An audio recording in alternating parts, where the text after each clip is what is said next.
Hi everybody, welcome to the Manifold channel. Today we're going to look at some techniques that help us create exactly the web maps that we want to create when we're using Manifold as a web server.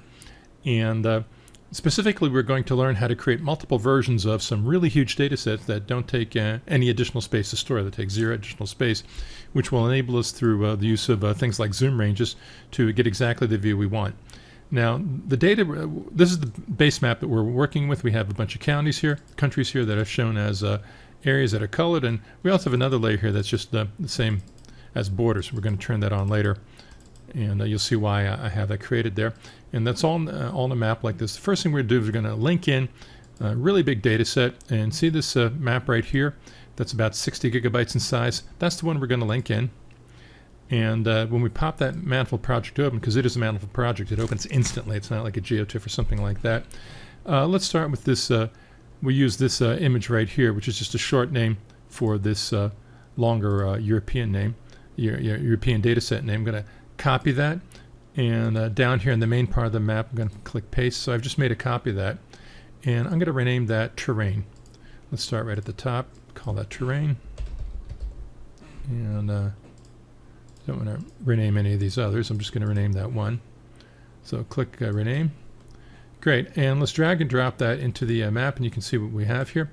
And what this is, I'm going to right click and drag to zoom in. This is basically the Space Shuttle SRTM data set for all of Europe that's been styled with a palette, and it shows all of Europe plus the Asian part of Turkey, and high resolution, so that's where you get about 60 gigabytes worth of data. And as you can see, it pans and zooms instantly, even though it's coming in from a LinkedIn.map file. And what we're going to do here is you can see that this has been styled with hill shading. If we go to the options tab here in hill shading, you can see it uses a z-scale about 0.3.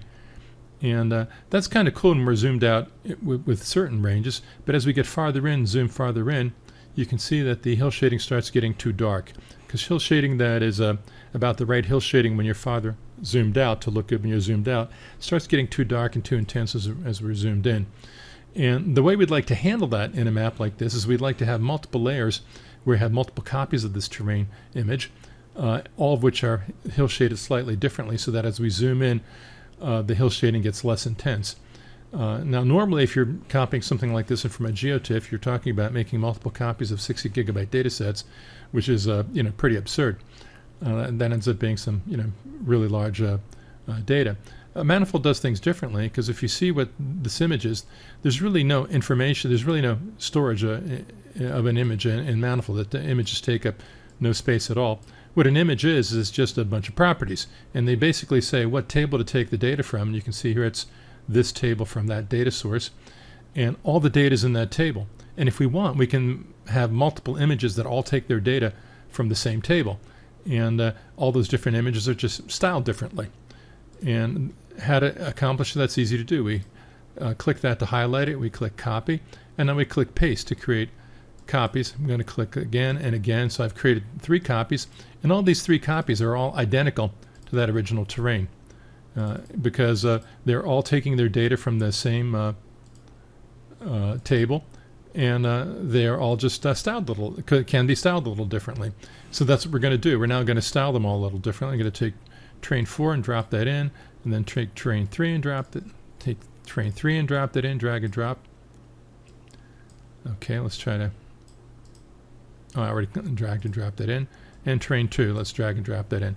So now I have 3 layers, and what I can do is I can style all these different layers slightly different ways. So for example, terrain 2, let's style that with a more emphatic z-scale of 5, so click update, and you can see that's how that has changed, so now it looks better. That's actually a pretty good hill shading to use when we're zoomed farther out.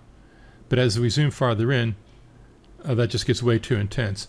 So what we really like to do is we'd like to change in the layers pane here, let's change the min-max scale. And terrain 2, we want that one to display, double click here, to display down to minimum scale of, let's make it 25 million, I think is about right. So if we zoom any closer than 1 to 25 million, it's going to turn off. And as we zoom farther out, so you can see down here the zoom range, 35 million, there it's still good. 28 million, still good. 22 million, it turns off. So we'll just have that layer within those zoom ranges. And then terrain 3, we'll use a z-scale that's a little bit different, and click the options pane here. The z-scale, let's use a z-scale of 1. Click update style. And that's a less emphatic Z, but as you zoom farther in, it kind of gets more interesting like that. And for this layer, I want the maximum scale to be 25 million, so it'll automatically turn on when terrain 2 turns off. And for the minimum scale, let's make the minimum scale, let's make it about 1 to 6 million. I've done this before, obviously, so I kind of know where I'm going with this.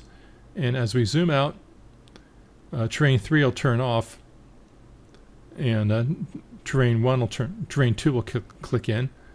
And as we go farther in, terrain 2 turns off, terrain 3 clicks in. As we go in yet further, past the 6 million mark, there it's at 7, and there it's at 4, terrain 3 clicks off. And what we'll do is we'll use terrain 4 at that farthest zoom level. And for the style on that, let's make it a z-scale of 0.05. So that's not at all an emphatic z-scale. And that's the z-scale we're going to let it go to all the way down to however close people want to zoom. And for that, for the zoom range for this layer, we want the maximum scale to be 6. And notice that here the menu automatically updates to give us choices that we've already set, because very often you want to set the minimum and maximum scales on the different layers so that they match, so that as one layer turns off, the next layer turns on. Okay, that's great. So that we've set all these layers here. And now what we'd like to do is we'd like to add, since this is all going to be a web map, we'd like to add a legend. So I'm going to click a legend. I'm going to turn that on. And the problem here is that we have a lot of stuff here that won't fit into all the legends. So let's go here in the layers pane and go to legend mode. And some of these I don't want to show at all. For example, I don't want to show a legend for terrain 2, 3, 4, or countries. And so I'm going to click none on that. And terrain 4 by default is set to auto full, which means that if the layer's turned on, it's currently turned off. If the layer's turned on, the legend will show, otherwise it won't. I want to change that to so that it always shows a full legend there. And why did I do that even though terrain is not shown? That's so I could use the name of the layer, for that particular legend entry. Because except for the hill shading, terrain 2, terrain 3, terrain 4 all share the same styling that here in the image that that the terrain has. They all use this this range of intervals for thematic formatting. So I can use this is kind of like an inside trick. I can use the name of the terrain layer, even though it's not visible, even though it's not turned on for view, as the heading in the legend. And I just do that by setting the legend setting here in the layers pane so that it's full, so that it's always turned on, always shown in the legend, whether or not the layer is actually turned on or off. And let's also add a north arrow to this. And I cannot stand the default north arrow, so I'm going to use this one, which is the one that I've come to like. And I'm going to put that position left top. Click apply, see how that looks. That looks pretty good. Okay, that's good. And you know what? While we're at it, let's add a scale bar. I mean, come on, what's a map without a scale bar, right? And down at the right bottom, and for the units, let's make that kilometers. This is Europe after all, so we're going to use the metric system. There we go. All right, so that's a pretty cool display. That's all right. And what I want to do now is turn on the country's borders, so that'll give me some fine lines to show the country's borders. And one thing we can do with country's borders here in the layers pane, let's show opacity, and country's borders, let's make that 50% opaque. When I draw lines over top of terrain elevation, I like to use that partial transparency effect, and to make those lines darker. That's a little bit too transparent. That makes the borders too light. Okay, so let's make the transparency effect. Let's make that 70%. That just lets a little bit of the background show through, but this still lets us see where the basically where the borders are of those countries. All right, that all looks pretty cool. So that's European terrain. Let's click File, Save. So now let's publish this to the web.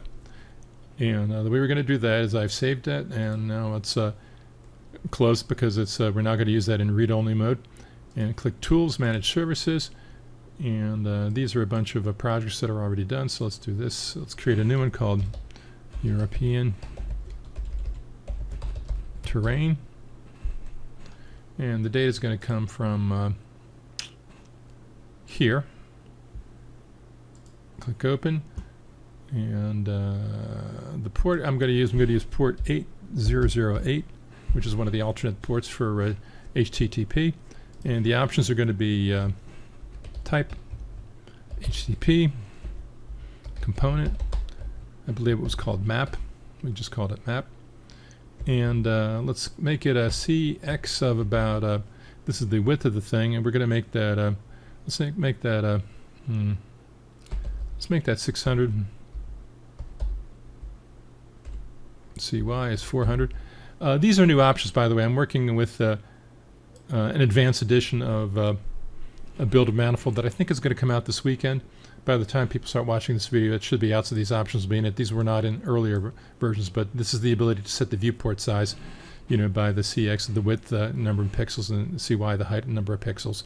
So you can make it tall and narrow for displaying your cell phone, or more wider than tall, for display on a computer monitor. And that all looks pretty good, so let's click OK. I'm going to Control-click that to highlight that, click Start to run it. And now it's running. We can, the other two I stopped. So let's call up a web browser. And here's a web browser. Let's resize this page to fill that in. I tried running that before, and of course it wasn't running, so let's click Refresh. And there, now it's running.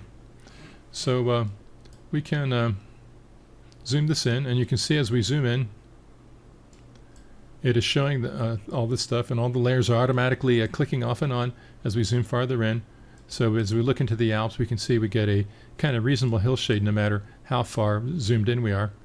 So it doesn't really matter if we've zoomed very far in. It's not going to get too dark on us or anything like that. So that's how easy it is to use these very, very large layers. And that's something that you can't really do in a lot of other GIS systems, which kind of leave the data in the native original format, and they can't kind of style these virtual layers the way Manifold can. And as you can see, this is very fast, even though we're working with about 60 gigabytes of data.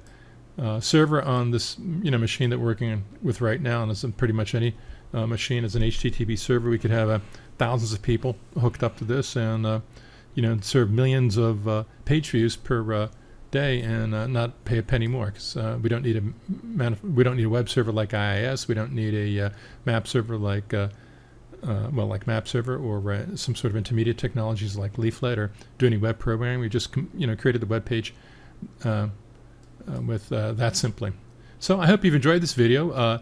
Tell your friends about Manifold, and tell them how it's now possible to serve maps to the web without needing to do any programming, without needing a web server or map server, any of that stuff. Just create the map WYSIWYG the way you like it, and publish it to the web.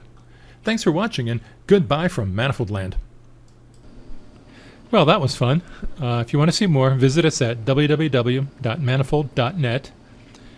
As always, Manifold delivers the world's most advanced, highest quality spatial products for GIS and DBMS at a low price that you can afford. Once again, that's manifold.net. See you soon.